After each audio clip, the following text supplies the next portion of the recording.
ఇప్పుడు మళ్ళా పెళ్ళిళ్ళ సీజన్ వచ్చింది కదా గారు. ఈ మంత్ మొత్తం మళ్ళా పెళ్ళిళ్ళు ఉంటాయనుకుంటా. సో, పెళ్ళిళ్ళ వ్యవస్థ తీసుకుంటే విడాకులు గాని, అవి గాని క్షణంలో జరిగిపోతున్నాయి. నెలల్లో, వారాల్లో గూడా విడాకులవుతున్న పరిస్థితి. ముహూర్తంలో దోషాలుంటున్నాయా? ఏంటసల? అంటే కలికాలం అండి. మళ్ళీ దోషమే కలికాలం. ముహూర్త ఆ! దోషం కాదింకా. ఆ! మీరొకటి గుర్తుపెట్టుకోండి. మీరు ఏ కాలంలో ఉన్నారు అనేది ఇంపార్టెంట్.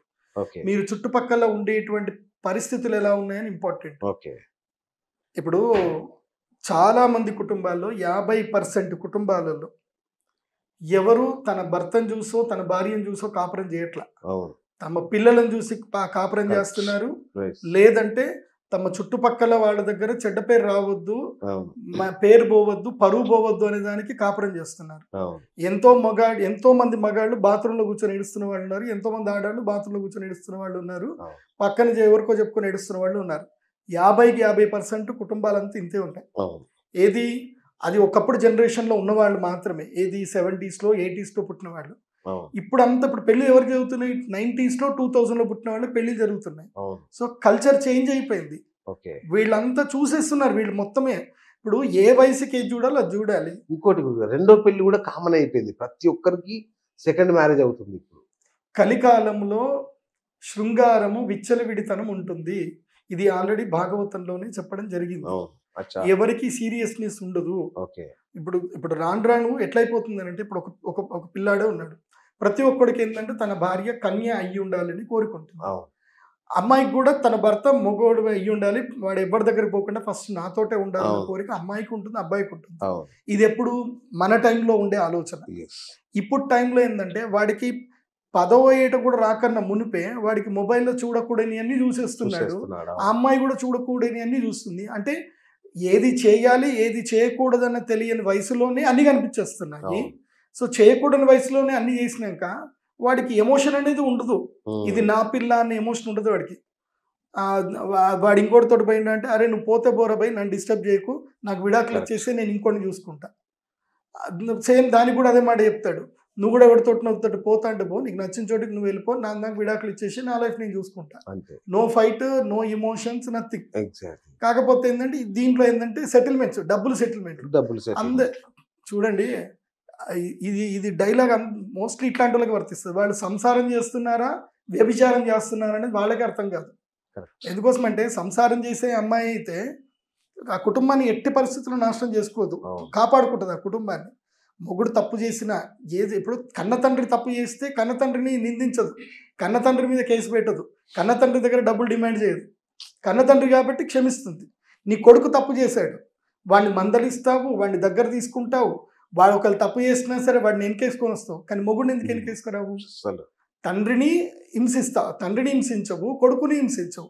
మొగుడిని మాత్రం హింసిస్తావు. అన్నని కాపాడుకుంటది, తమ్ముడిని కాపాడుకుంటది గానీ, మొగుడు మాత్రం నో. ఎందుకోసమంటే మొగుడు పోతే ఇంకో మొగుడు దొరుకుతాడు. అంతకుమించి ఇంకే ఉంది. పాపం. మగాడనే ఇంకోటి దొరుకుతాడు కదా! అది సంసారం కాదు, అది వ్యభిచారమే. ఒక వ్యభిచారం చేసే ఆడదైనా నయం. నిజాయితీగా ఏందంటే తను అదే పని చేస్తున్నాను, ఈ పూటకి నాకు ఇంత ఇచ్చేయని చెప్పి తీసుకొని వెళ్ళిపోతది. ఇట్లాంటి వ్యభిచారులు కొంతమంది ఉంటారు దరిద్రులు. వాళ్ళు అట్లాంటి వాళ్ళు కాదు. హ్మ్. ఈ పెళ్లి అనే ముసుగులో వ్యభిచారం చేస్తారు. అవును. సంవత్సరం కాగానే ₹1,00,00,000 నాకు భరణంగా ఇచ్చేయాలో ఏదో భరణంగా ఇచ్చి ఇచ్చేసేయు. 10 పెళ్ళిళ్ళు చేసుకుందంట. మొన్న పేపర్‌లో వచ్చింది. 10 పెళ్ళిళ్ళంట ఒక లేడీ. కర్ణాటకలో కోర్టులో వచ్చింది అదే. ఆ! చూడండి. 10 సెటిల్మెంట్లేనట. అవును. అన్ని సెటిల్మెంట్ అట. వీడిని కూడా సెటిల్మెంట్‌కి రమ్మంటుందట. సెటిల్‌మెంట్. ఆ! వాడు కొంచెం మోనార్క్ ఉన్నట్టున్నాడు. నేను సెటిల్మెంట్‌కి రాను, నువ్వు నడు కోర్టుకి రాడు, అక్కడనే చూసుకుందాం అన్నాడు వాడు. అది. జడ్జి గారికి అర్థమైంది. 9 పెళ్ళిళ్ళు చేసుకున్నావు. 9 సెటిల్మెంట్‌లే. అబ్బా! హ్మ్. ఆ! సో, అంటే ఇప్పుడు వ్యభిచారం యొక్క తీరు మారుతుంది. అబ్బా! వ్యభిచారం వివాహ వ్యవస్థ లోపలికి దూరింది. దూరింది. అలాంటి వ్యభిచారులు కూడా వివాహ వ్యవస్థలోకి వస్తున్నారు. సింపుల్. మొన్న ఒక పిల్లగాడిది కూడా ఇదే ప్రాబ్లమ్ అయింది. నా దగ్గరికి వచ్చి ఏడుస్తున్నాడు ఆ పిల్లాడు. ఆ పిల్లాడేమో మ్యాట్రిమోనీ వెబ్‌సైట్‌లో చూసుకున్నాడు. ఒక అమ్మాయి కలిసింది. మాటల్లో మాట్లాడింది. ఇక మగోడంటే వాడికి ఆశ ఉంటది కదా! అంతే కదా! అవును. వాడిని మెల్లిగా బెడ్ మీదకి తీసుకెళ్ళిపోయింది. అయిపోయింది. హ్మ్. తర్వాత వాడు చెప్పాడు. ఆ కమిట్మెంట్ ఇచ్చినప్పుడే చెప్పాడు. నాకు ఇంట్రెస్ట్ లేదు. ఏదైనా మ్యారేజ్ తర్వాత చేద్దామని. ఆ మగాడు పిల్లాడంటే పెళ్లి సంగతి ఏముంది? నీకు ఇష్టం ఉంటే పెళ్లి చేసుకో, లేకపోతే లేదు. నాకు కోరిక ఉంది. రా నడు పోదాం. ఆ! నువ్వు మొగోడివి కాదా? అని అంటే వాడికి కొంచెం రేషం రేషన్ వచ్చింది. వస్తదిగా. అవును. పోయాడు. అట్లనే 3 నెలలు తిరిగారు. వాడు వీడు ఇక చాటింగ్లు ఉంటాయి కదా, అవును. మొత్తం చాటింగ్ అంతా సేవ్ చేసుకుంది, వాయిస్ రికార్డ్స్ అన్నీ వేసుకుంది, ఎక్కడెక్కడ హోటళ్ళు పోయారో అవన్నీ కూడా రికార్డ్స్ అన్నీ పెట్టుకుంది, పక్కా ప్లాన్ ప్రకారం అన్నీ వేసుకుంది. ఆ, నన్ను పెళ్లి చేసుకో అంటది. నేను పెళ్లి చేసుకోనని నీకు మొదలే చెప్పిన కదా అంటే, లేదు నువ్వు నన్ను పెళ్లి చేసుకుంటా అన్నా, నన్ను మోసం చేసావని మీద కేసు పెడతానంటది. పెట్టుకోని అన్నాడు. పోయింది, అది రేప్ కేసు పెట్టేసింది. కథం ఈ పిల్లగాన్ని తీసుకుపోయి అరెస్ట్ చేసేసిండ్రు. ఏమైంది వాడి జీవితం? ఇప్పుడు నా గర్క నా ఘాట్కా. ఘాట్కా. వాడు ఇంకో పెళ్లి చేసుకోలేడు, ఇష్టం లేని దాన్ని దీన్ని పెళ్లి చేసుకోలేడు. ఆమె ఏమంటుంది, ₹1,00,00,000 ఇవ్వు, లేకపోతే నీకు ఇల్లు ఉంది కదా కృష్ణానగర్లో, ఇల్లు రాసి అంటుంది. కృష్ణానగర్లో 100 గజాలు ఈక్వల్ టు 2 కోట్లు 2 కోట్లు రాసి చేయంటది. నువ్వు ఎడను పోయి చావు, నాకు అనవసరం. ఇప్పుడు వాడు ఆ చట్టంలో వెళ్ళి నేను తప్పు చేయలేదు అని నిరూపించుకోవాలన్నా వాడి 10 ఏళ్ళు పడుతుంది. అవును. సో ఈ కాలం ఇట్లా ఎందుకు మారిపోతుంది అని అంటే, బికాస్ ఆఫ్ దైవం లేక, ఎవరు కూడా దైవారాధన చేయలేక, దైవము లేదు, దాన ధర్మాలు లేవు. అవును. ఇంకోటి ఏంటంటే, దైవారాధనలో మనిషి యోగా, ఆయుర్వేదము వైపు వెళ్ళడము, జీవనం మీద ప్రేమ ఎక్కువగా పెరగాలి, కుటుంబ నిర్వహణలు అంటే అమ్మ నాన్న అక్క చెల్లి ఈ ప్రేమ అనేది తక్కువైపోయింది. అవును. ఎందుకోసం అంటే ఎడ్యుకేషన్లో కూడా లేదు కదా, కరెక్ట్. ఎడ్యుకేషన్లో లవ్ అనేది లేదు. అసలు సంస్కృతి గురించి చెప్పింది ఇక్కడ. అవును. ఇప్పుడు మనం వెళ్తే స్కూల్లో మీరు పాఠ్యాంశాలు తీయండి, ఎక్కడైనా మోరల్స్ ఉన్నాయనంటే మోరల్స్ లేవు పాఠ్యాంశంలో. మీరు సైన్స్ అవన్నీ నేర్చుకునేది, లైఫ్లో మోరాలిటీ లేనప్పుడు సైన్స్ ఎందుకు నీకు? ఏం చేసుకుంటావు? జీవితంలో జీవనమే లేదు, ఏం చేసుకుంటాం? సో ఇది కలికాలం. ఈ కలికాలం అంతా ఇట్లాగే ఉంటుంది. ఈ ఆకలి, ఏడుపులు, కోర్టులు, కేసులు, ఇంకా మోడిపోవడమే. ఇప్పుడు కేసులు జరుగుతూ ఉన్నాయి 5 ఏళ్ళు 10 ఏళ్ళు. ఇక వాడు ఆ 10 ఏళ్ళలో ఇంకో దాని దగ్గర పోతాడు, ఆమె ఇంకోటి దగ్గర పోతుంది, మళ్ళీ వాళ్ళు అక్కడ బ్లాక్మెయిల్ చేస్తారు. ఇదే నడుస్తుంది. కాబట్టి కొన్ని చట్టాలు అయితే మారాలి, కాలానికి అనుకూలంగా చట్టాలు మారాలి. అందుకే ఇక్కడ నుంచి కొరియాలో, ఇప్పుడు కొరియాకి వెళ్ళండి, కొరియాలో చట్టాలు దారుణంగా ఉన్నాయి. నార్త్ కొరియాలో, మీ సౌత్ కొరియాకి వెళ్తే ఆడ చట్టాలు చాలా దారుణంగా ఉంటాయి. యంగ్స్టర్స్ ఎవరు స్పాయిల్ అవ్వడానికి లేదు అక్కడ, అంత దారుణంగా ఉంటాయి చట్టాలు. అందుకే రష్యాకి వాళ్ళు యుద్ధం కోసం పోయారట కొరియన్స్. ఇక వాళ్ళకి పోన్ వీడియోస్ దొరికాయని చెప్పి యుద్ధం మానేసి అవే చూసుకుంటూ కూర్చున్నారట. అక్కడ 100% పోర్ బ్యాన్. అక్కడ అసలు న్యూడిటీ అనేది ఒప్పుకోరు. అక్కడ అమ్మాయిలు కొంచెం ఒళ్ళు కనిపెట్టేసుకుంటే తీసుకుపోయి జైల్లో వేసి వస్తారట సౌత్ కొరియాలో. ఇది కిమ్ జాంగ్ ఉంటాడు కదా ఆయన, ఆడ కల్చర్ దారుణంగా ఉంటుందట. వీళ్ళు అందుకోసమని రష్యా చెప్పిందట, మీ వాళ్ళు మాకు యుద్ధానికి వద్దు, మిమ్మల్ని వాపస్ తీసుకెళ్ళిపోండి అంటే అందరినీ వాపస్ తీసేసుకున్నారు. సౌత్ కొరియా నుంచి పంపించారట. వాళ్ళకి ఏంటంటే ఇక ఒక్కసారి పంజరంలో ఉన్న చిలుక బయటకు అన్నట్టు అయిపోయింది అలా బతుకు. సో ఇప్పుడు కూడా అదే పరిస్థితి. అందుకే దైవ ధ్యానం అనేది చేసుకోవాలి. మనుషులు దైవం వైపు ఎక్కువగా ప్రయాణం చెయ్యాలి. అండ్ ప్రతి ఇంట్లో కూడా ఒక సిస్టమ్ పెట్టుకోవాలి. రోజు పొద్దున్నే లేచి ఒక అరగంట సేపు ధ్యానం చేసుకోవడము, ఉన్న దానితోటే హ్యాపీగా బతకడం నేర్చుకోవాలి. నువ్వు ఎంత డబ్బులు సంపాదించడానికి కోరికల కోసం ఎంత ట్రావెల్ చేసినా ఆఖరికి పడిపోతావు. ఎంత ఉందో అంతే బతకాలి, ఎంతలో ఉన్నంతలో బతకాలి, అదే హ్యాపీగా. భార్య భర్త ఇద్దరి యొక్క ప్రధాన ఉద్దేశం ఏమి ఉండాలంటే, ఒకరిని ఒకరు హర్ట్ చేసుకోవద్దు, ఇది ఒక్కటి బాగుండాలి. Hurt never, love ever. ఇవి కొన్ని సూత్రాలు మీరు రాసి పెట్టుకోండి మీ ఇంట్లో.